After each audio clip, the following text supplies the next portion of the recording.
La vie d'une plante débute par la germination d'une graine. Lorsque l'environnement présente les bonnes conditions, on observe que la graine absorbe l'eau du sol, augmente de volume et que la respiration cellulaire reprend. 2 ou 3 jours plus tard, la future racine apparaît et grandit entre les particules du sol. Les feuilles se développent également, donc la photosynthèse peut démarrer. Ainsi, la plante se développe. Les organes reproducteurs de la plante se mettront ensuite en place au niveau des fleurs. Sur cette fleur de cerisier, on observe que les pièces florales sont regroupées en couronnes qu'on appelle des verticilles. Tout d'abord, les pièces florales stériles, avec à l'extérieur les sépales, petits et verts, dont le rôle est de protéger la fleur quand le bouton floral est fermé. Ensuite, on trouve les pétales, qui sont blancs ici, mais qui sont souvent très colorés. Puis, plus au centre, protégées par les pièces stériles, se trouvent les parties fertiles, avec les étamines qui sont formées de filets surmontés d'anthères. On trouve dans les anthères les grains de pollen qui sont les gamètes mâles. Puis, au centre de la fleur, se trouve la partie femelle. Elle est formée du stigmate, du style et de l'ovaire. L'ovaire contient les carpelles dans lesquelles se forment les ovules, les gamètes femelles. Toutes les fleurs n'ont pas le même schéma de base. Il en existe une très grande variété. Mais dans la majorité des cas, l'autofécondation est impossible. Ceci signifie qu'un grain de pollen ne peut pas féconder un ovule de la même fleur. Cette pollinisation croisée permet d'augmenter le brassage génétique au sein d'une même espèce.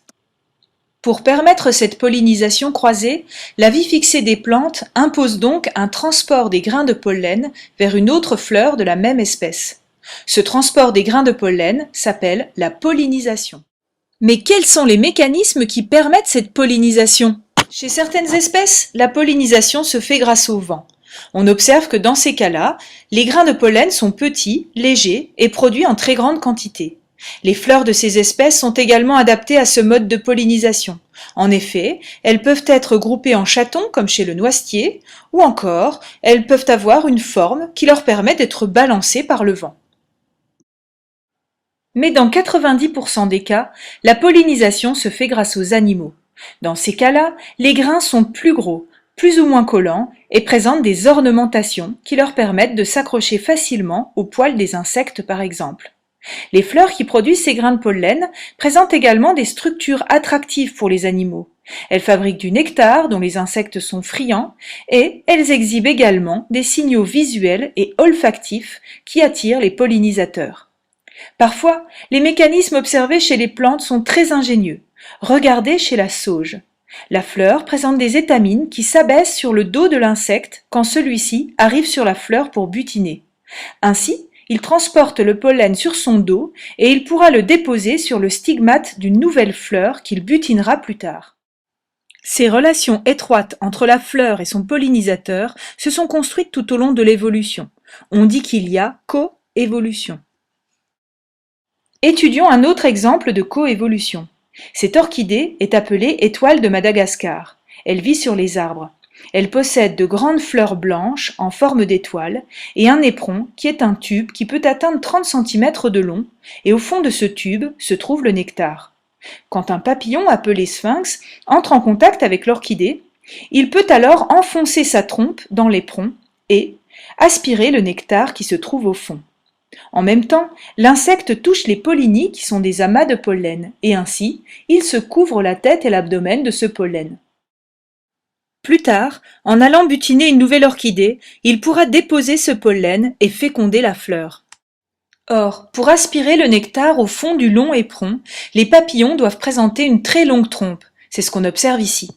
À travers cet exemple, on comprend que l'interaction entre l'orchidée et le sphinx est le produit d'une coévolution entre les deux partenaires. Les papillons qui ont la trompe la plus grande se nourrissent mieux, ils se reproduisent donc plus et transmettent leur allèle avantageux. Et les orchidées, qui portent un éperon de grande taille, sont celles auxquelles les insectes enlèvent le plus de pollinie, donc ce sont celles qui se reproduisent le plus et transmettent le plus ce caractère avantageux. Ainsi, au cours de l'évolution, les deux partenaires ont évolué ensemble, en augmentant la taille de leur éperon ou la taille de leur trompe. Il s'agit donc bien ici d'une coévolution. Mais que se passe-t-il une fois le pollen posé sur le stigmate? Eh bien celui-ci va germer. Il va émettre un long tube pollinique. Ce tube pollinique va s'allonger et s'enfoncer dans le style pour rejoindre l'ovaire de la fleur. Deux gamètes mâles vont alors circuler dans ce tube pollinique et seront libérés au contact de l'ovule. Un des deux gamètes ira d'ailleurs le féconder. Puis, l'ovule fécondé se développera et deviendra une graine. Autour de cette graine, l'ovaire se transforme en fruit et les sépales, pétales et étamines fanent. Les fruits peuvent être très divers. Ce peut être des drupes comme les cerises, des baies comme les tomates, des gousses comme le petit pois, des capsules comme le fruit de la violette ou des akènes comme le pissenlit. Il existe donc une grande variété de fruits, comestibles ou non. Mais dans tous les cas, la graine contient l'embryon qui permettra de reformer une plante entière après germination. Mais la vie fixée réduit la possibilité de disposer de nouveaux territoires à coloniser. Alors comment les plantes réussissent-elles à pérenniser leur espèce en dispersant leurs graines? Cette dissémination des graines dans de nouveaux territoires peut se faire grâce au vent. Dans ce cas-là, les graines sont légères et fines et le transport est facilité par des dispositifs de portance comme ici les aigrettes du pissenlit. La dispersion peut également se faire par expulsion des graines, par exemple la violette. Regardez au ralenti, les graines sont pressées des deux côtés, puis elles sont expulsées au loin. On peut également observer ce phénomène chez le concombre sauvage. À la moindre secousse, la sève se projette à 10 mètres à la ronde en emportant les semences. C'est le cas aussi de l'impatience qui réagit au moindre contact. Une simple goutte d'eau qui tombe sur la capsule la fait exploser et catapulte les semences à quelques mètres vers un autre milieu pour une nouvelle génération. Et enfin, comme pour la pollinisation, la dispersion des graines peut également se faire grâce à des animaux. Certaines plantes, comme la bardane, fabriquent des fruits munis de crochets qui s'attachent au pelage des animaux. Ainsi, les fruits sont transportés au loin. C'est aussi l'exemple des fruits charnus. Les graines contenues dans ces fruits sont indigestes. Elles sont donc rejetées loin de la plante mère, dans les excréments ou les crachats des animaux qui les ont mangées. Vous voyez qu'ici, on a également affaire à une coévolution. Les fruits riches en matières nutritives ont été sélectionnés par les animaux qui disséminent davantage leurs graines. Ainsi, le caractère riche en nutriments a peu à peu été sélectionné.